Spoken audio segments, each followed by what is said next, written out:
Welcome to Mature Allure, where we highlight the experiences and perspectives of women in midlife. Today, I'm so excited to have Carla Cherry of Cherry Productions. Hi, Carla. How are you? I'm so great. Thank you so much for having me. I want to call you Cherry, just Oh, because, and then I'm like, no, Carla Cherry. So you're not anyway, alone. You're not alone. A lot of people call me Cherry, so it's totally fine. I was going to say, so if during this conversation, I'm like, hey, Cherry, then You're you good. know. You're good. But so Carla, tell us about you and Carla Productions. No, Cherry Productions. So yeah, sure. Thank you so much for having me, first of all. So I started Cherry Productions. My first iteration, I started in my 20s. So I ran a production company. I did mostly weddings. So I graduated with a film and television degree, and then I became a mom pretty early, and I wanted to stay home.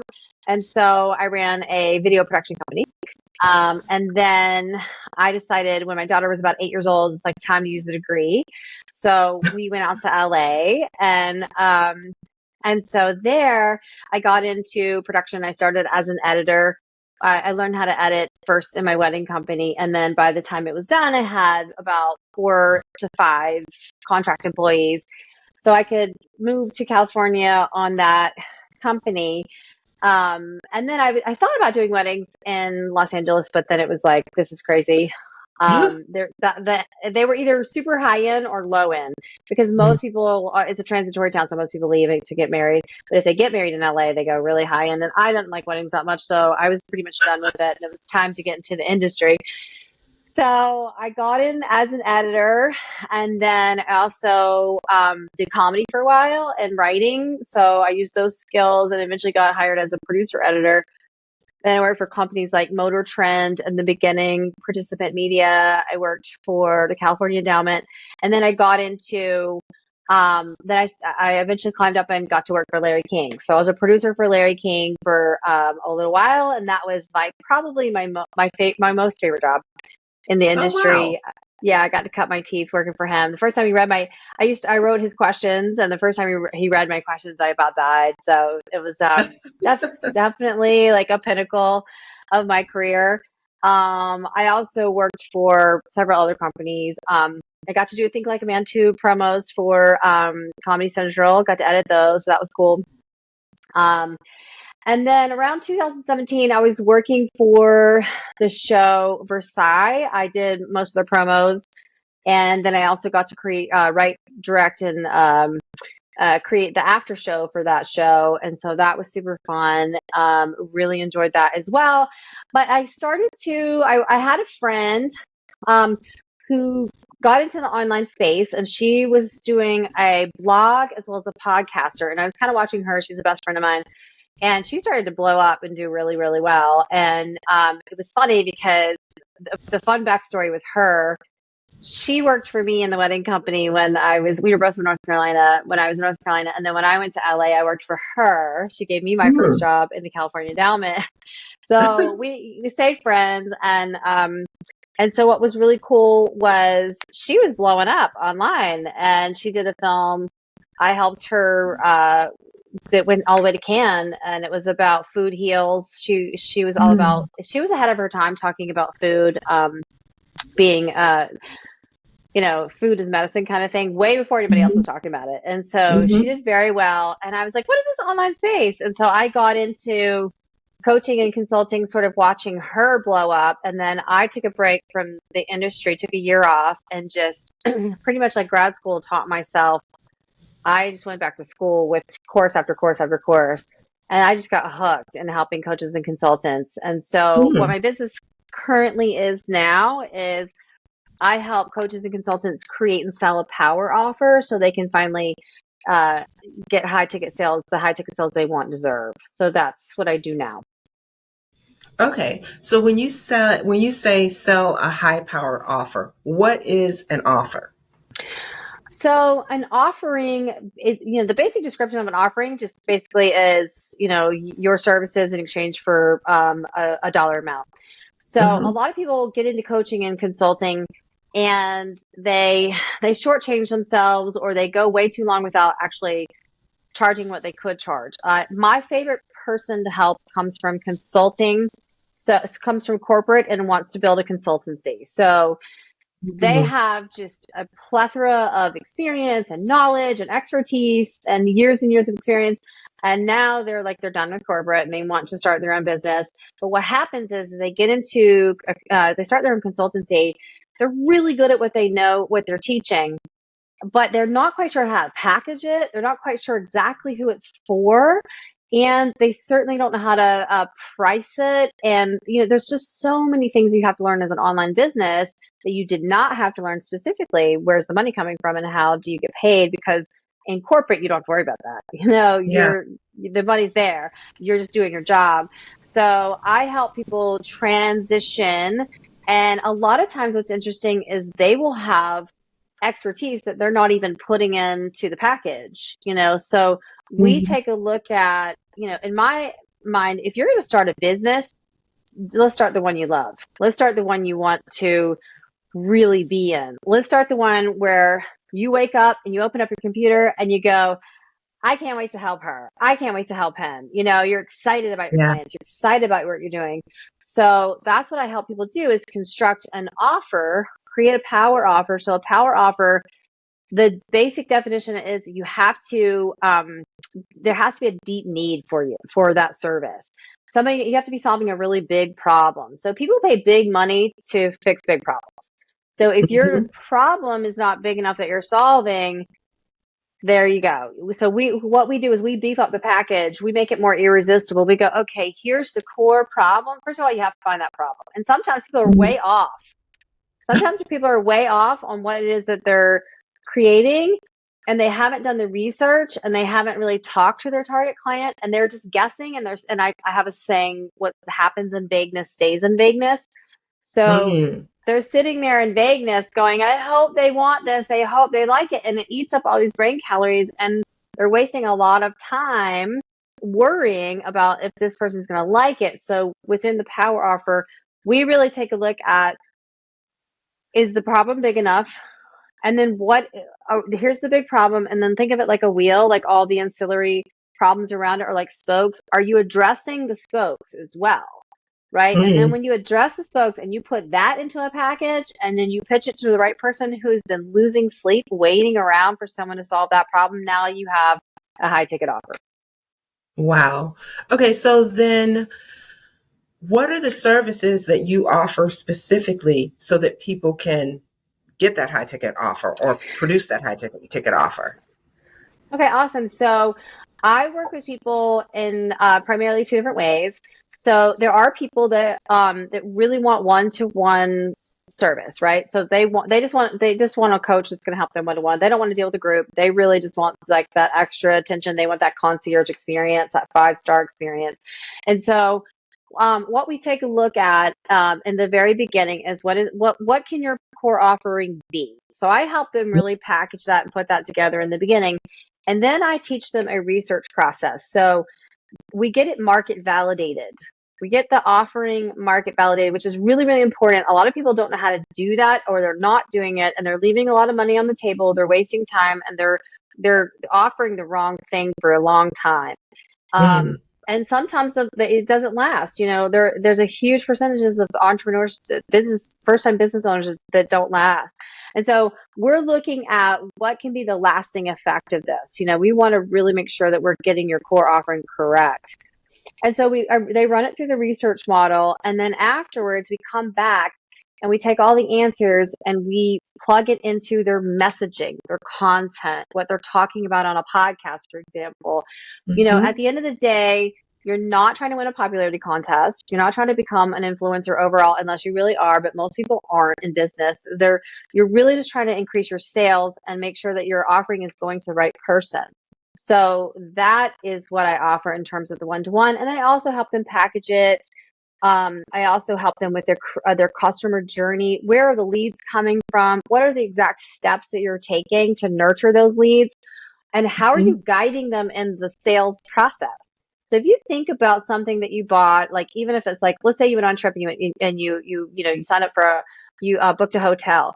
The hotel most likely that you booked is that it has a very easy user face Yep.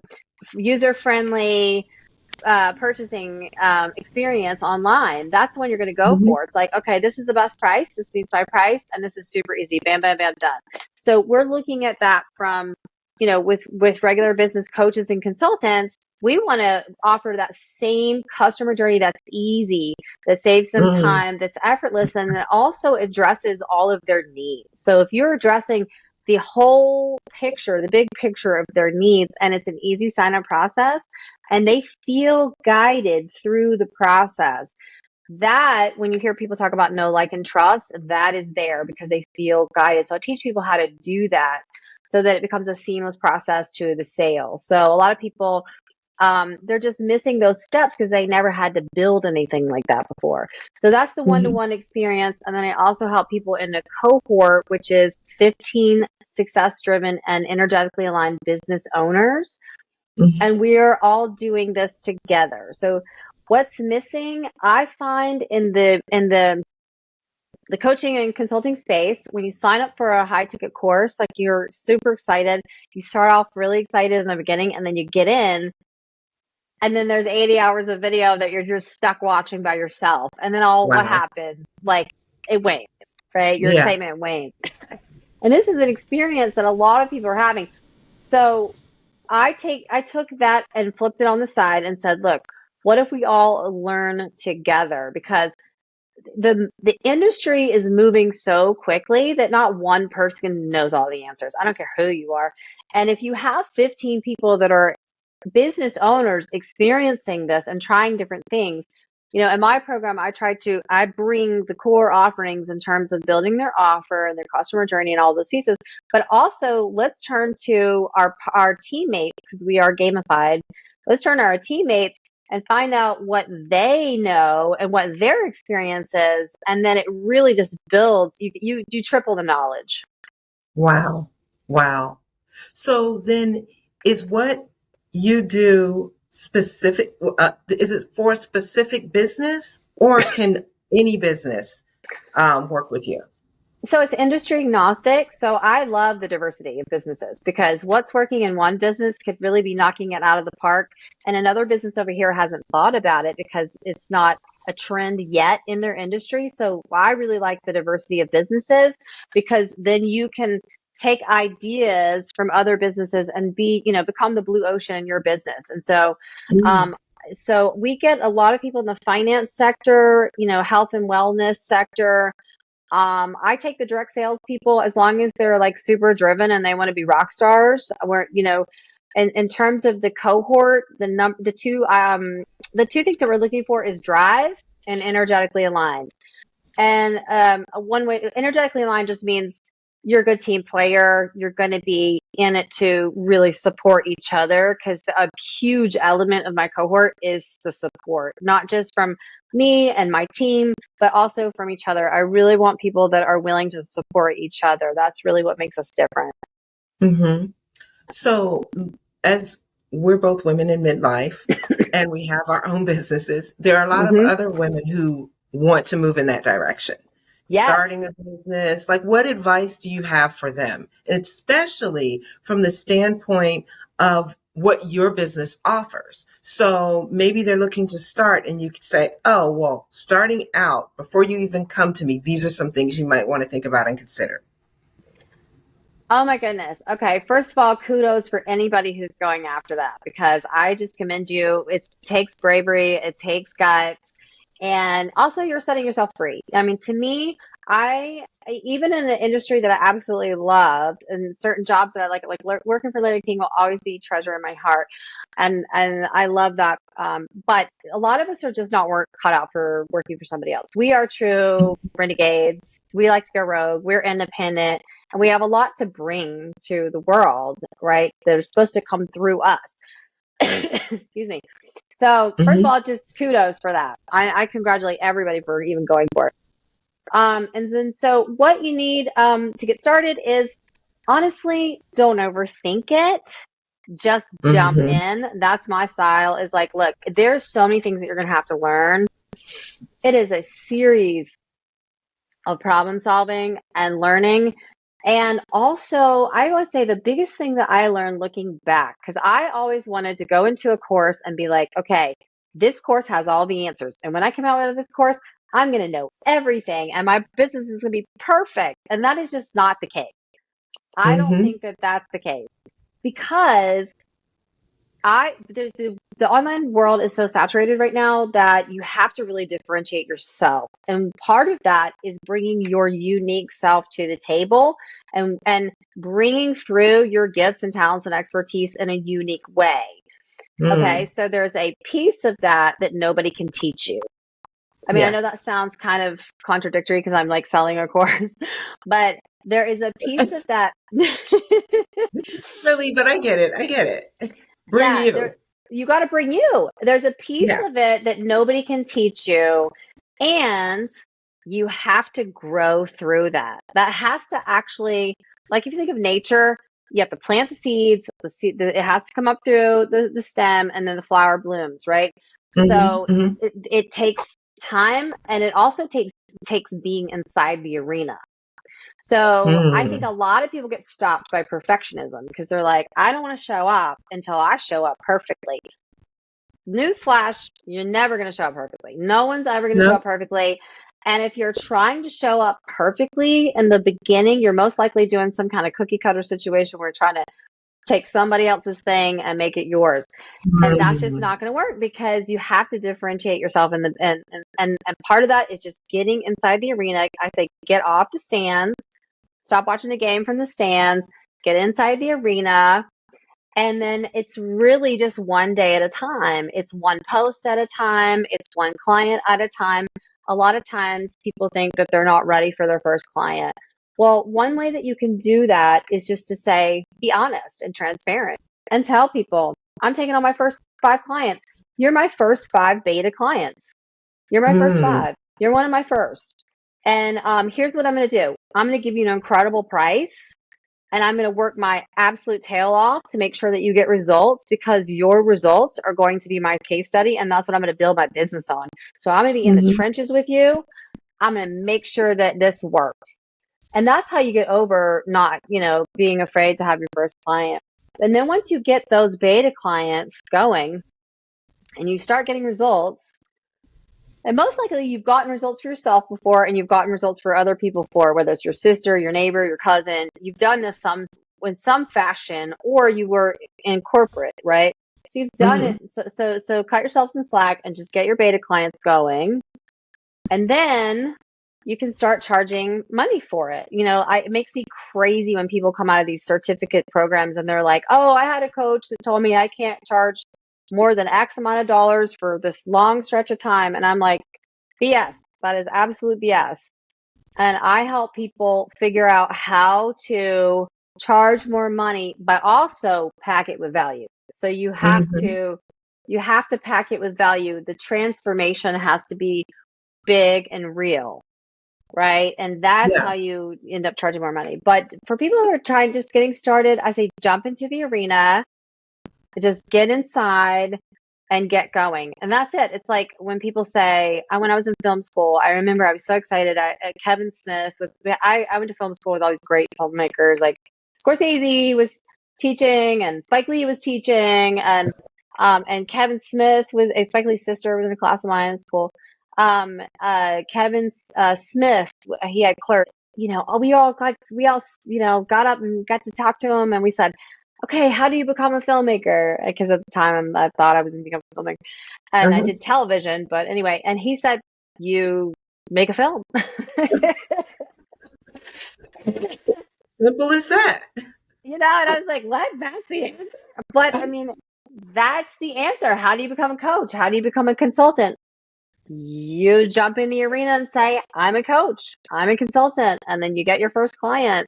And I promise you that no matter what, your first client is not going to look like your 5th client or your 10th client. The first Uh-huh. iteration of your business, the first year is going to look nothing like your 5th year, nothing like your 7th year. You're going to Yep. grow. So you have to get in and get going. That's my absolute number one piece of advice. Well, that's an amazing piece of advice because I've had a lot of people say to me, well, what do you know about this? And what do you know about that? I know absolutely nothing about podcasting. I know absolutely nothing about any of this, but like, who does? Yes, Just and you do that's it, it. right? And so from that standpoint, what happens when you jump in, you do it? What advice do you have for those where you hit that snag? Not saying the business should be over, but there's a snag because there's always going to be some kind of snag. What advice do you have? Great question. Okay, so inside my cohort, by the way, my cohort is made for people who have jumped in and tried it and they've gotten their behind kicked a little bit by the arena. And they're like, okay, now I need a little bit of help. Like I Yeah. get it. I get it. Like, and now I need a little bit of help. And so that's perfect for the cohort because then we go, okay, we got your back. Like, what do you want to do? Who do you want to serve? Who do you want to hang out with? What do you want to do?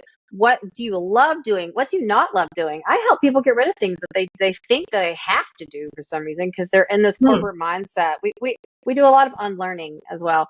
But when you hit that snag, look, it's a series. Entrepreneurship, in my estimation, is a series of problem solving.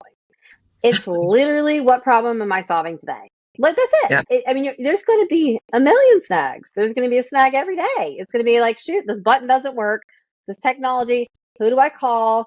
I would say just get into the mindset of problem solving and Mm-hmm. know that it's always to me it's always like what was it, the big problems, so they're the ones that hurt a little bit more, but it's always what am I learning, what's the lesson. Yeah. And if I can lean into that, Mm-hmm. excuse me, if I can lean into that and also lean into asking for help. That's the other piece. A lot of people wait a lot longer than they need to ask for help.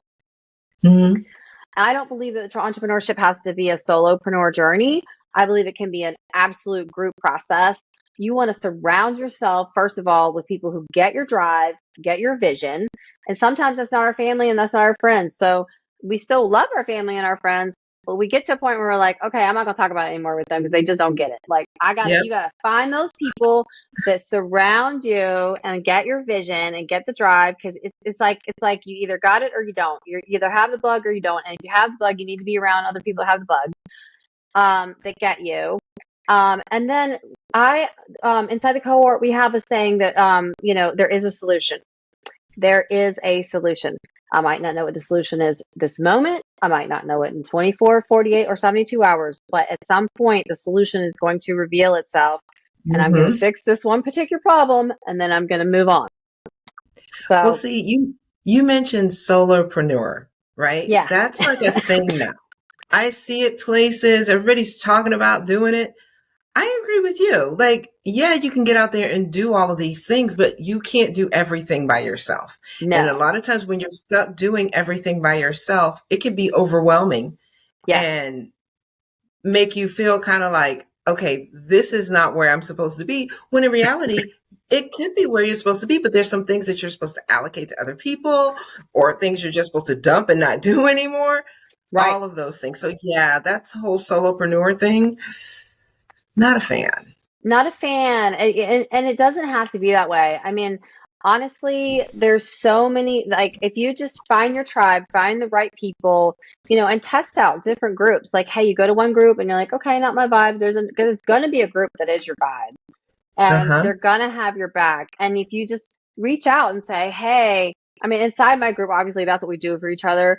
But no matter who you are, just find a group, find at least one other person that gets what you're trying to do.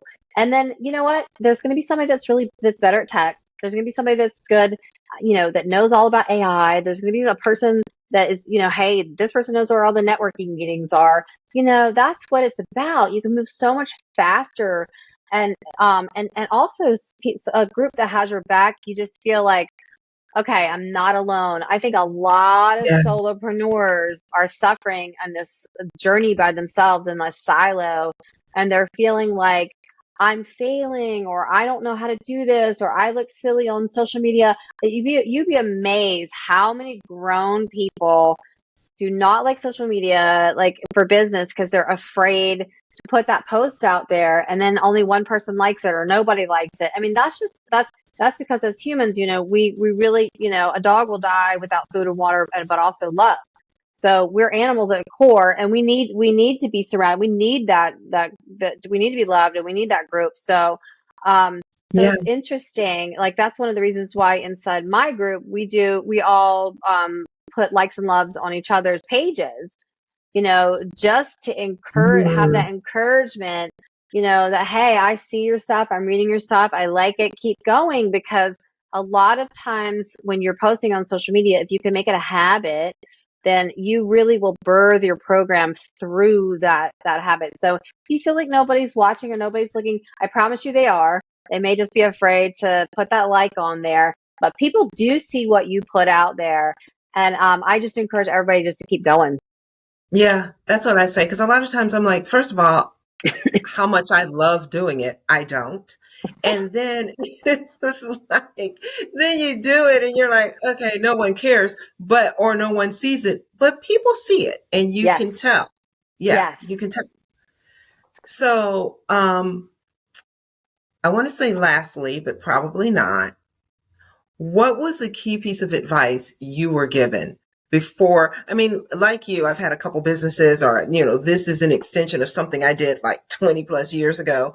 Um, and along the way, people have given me advice. And one of the key Yes. pieces of advice that I remember someone giving me a long time ago was, he said, he was an accountant, and he said, his small businesses fail because they don't set themselves up for growth.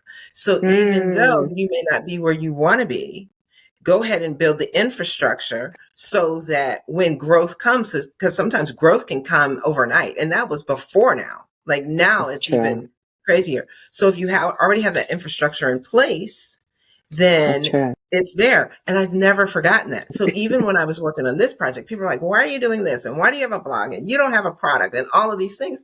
Well, maybe one day I plan on it. That's You know what I mean? right. So, Absolutely. so it's there. So I've always remembered that. What is that piece of advice that you remember that somebody gave you? Go out Mm-hmm. and break things. And I was like, what? Like, I just literally spent thousands of dollars on this course, and he's telling me that things Yeah. are going to break.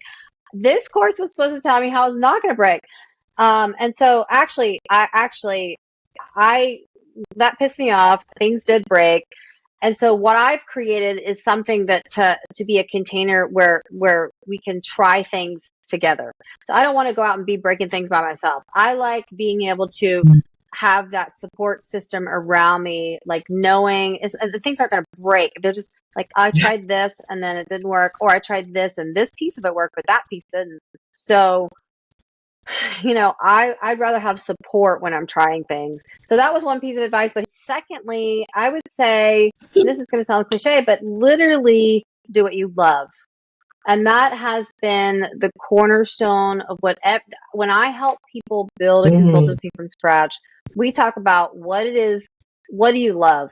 Because at the end of the day, with all of this, all of these problems, all of the things that you have to do to build a business, and it is a marathon, not a sprint, um, all the things and all the efforts and all the weekends and all the extra time, at the end of the day, it really and truly, you want to be doing something that you love, and you want to be serving people that you want to be serving.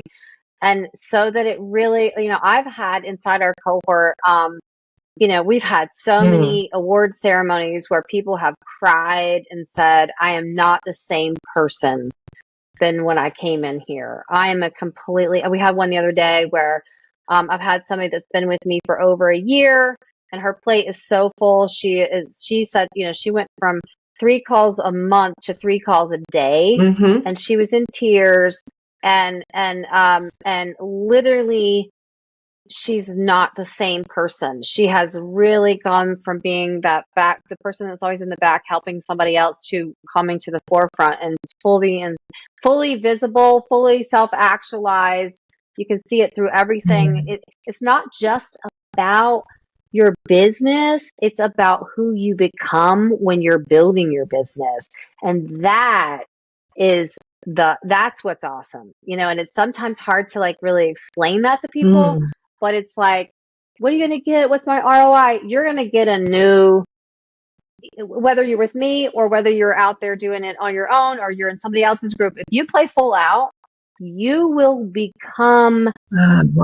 somebody entirely different and the person that you were meant and supposed to be while you're building it. So it's not always about money. It's not always about the bottom line, the ROI. It's literally like, who are you? What are you doing here on this planet? Right. And if you're called to do something, then it's and especially if it's to touch the lives of others and help other people, then that's what gets to come through, and that's what makes it all worth it. Yeah. You're listening to the Mature Allure podcast. I'm your host, Sherri O. If you have a topic in mind that you'd like us to cover on Mature Allure, drop us a note in the comments or share it with us on one of our social media channels. Until the next time, remember, self-love is the key to unlocking the radiant allure that shines from within.